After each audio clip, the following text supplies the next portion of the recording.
বাংলাদেশের banking sector ইতিমধ্যে বিভিন্ন সময়ে বিভিন্ন কারণে আলোচনায় উঠে আসে।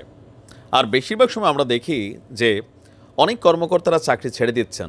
এর পরিপরে অনেক বিষয় সামনে আসে যে এই চাকরি ছাড়ার পর হয়তো বিশাল একটা লোন পাস করতে এদের ভূমিকা ছিল, অথবা নিজেরাই অনেক ধরনের নামে বেনামে অনেক ঘটনা ঘটিয়েছেন। আর একটা ব্যাংক আরেকটা ব্যাংকের সাথে একীভূত হচ্ছে। তো এই যখন নানান ঘটনা, তখন সকল ব্যাংকের যিনি ফাদার বাংলাদেশ ব্যাংক, হঠাৎ করেই বাংলাদেশ ব্যাংকের চাকরি ছেড়ে দিয়েছে প্রতিষ্ঠানটির একজন দুইজন না ৫৭ জন কর্মকর্তা। এখন প্রশ্ন হচ্ছে যে হঠাৎ করে এত মানুষ কেন আপনার এই চাকরি ছেড়ে দিচ্ছেন, একটা এত বড় চাকরি? আপনার কেন্দ্রীয় ব্যাংকের এক অফিস আদেশে এই তথ্য জানানো হয়েছে। পদত্যাগকারীদের মধ্যে কারা রয়েছে দেখেন, বাংলাদেশ ব্যাংকের একজন উপপরিচালক, একটা বিশাল পোস্ট, একজন অফিসার, বাকি ৫৫ জন হচ্ছেন সহকারী পরিচালক। তার মানে মোটামুটি তারা বড় একটা পজিশনে আপনার চাকরিরত ছিলেন। তাদের মধ্যে ৪৮ জনের পদত্যাগ কার্যকর হবে আজকে, আমরা যখন কথা বলছি কার্যকর হয়েছে। এছাড়া গত ৩১শে মার্চ, ১৫ ও ১৬ এপ্রিল একজন করে, ১৮ এপ্রিল ২ জন এবং ২১শে এপ্রিল ৪ জনের পদত্যাগ করা হয়েছে, মানে কার্যকর করা হয়েছে। অলরেডি তারা চাকরি ছেড়ে দিয়েছে। চাকরি ছেড়ে যাওয়া এসব কর্মকর্তার বেশিরভাগই কেন্দ্রীয় ব্যাংকের প্রধান কার্যালয়ে বিভিন্ন বিভাগে কর্মরত ছিলেন।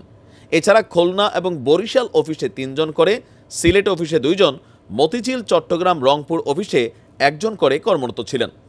একসময় ভিসিএস পাবলিক বিশ্ববিদ্যালয়ের শিক্ষকতার মতন চাকরি ছেড়ে অনেকে কেন্দ্রীয় ব্যাংকে আসতেন, কিন্তু এখন হচ্ছে উল্টা। ঘটনা কি? বিশেষজ্ঞরা বলছে কেন্দ্রীয় ব্যাংকের স্বায়ত্তশাসনের ঘাটতিতে হতাশা, চাকরির সুযোগ সুবিধা কমে আসার কারণে কেন্দ্রীয় ব্যাংকের চাকরি ছেড়ে দেওয়ার প্রবণতাটা বলে বাড়ছে কেউ কেউ মনে করছেন।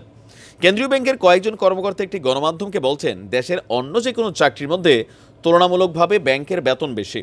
ব্যাংক খাতের নিয়ন্ত্রক সংস্থা বাংলাদেশ ব্যাংকের চাকরিতে নানাভাবে উৎসাহিত করার ব্যবস্থা ছিল। সব ক্ষেত্রে মেধাবীদের প্রাধান্য ছিল।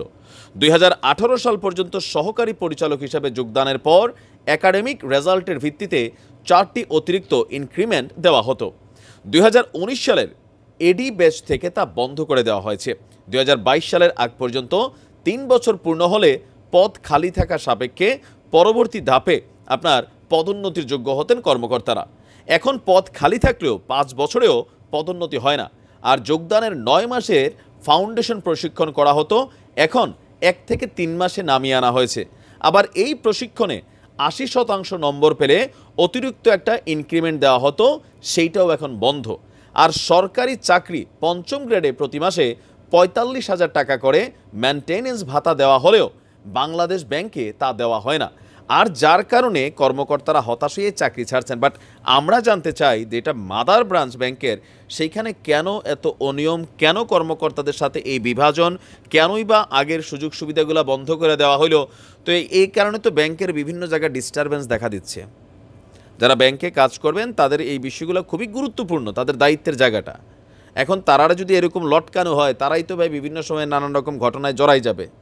আমার মনে হয় যে বাংলাদেশ ব্যাংকে যারা পরিচালনা করেন এই বিষয়গুলো মাথায় রেখে কর্মচারীদেরকে উৎসাহিত করেন। ভালো থাকুন। আসসালামু আলাইকুম।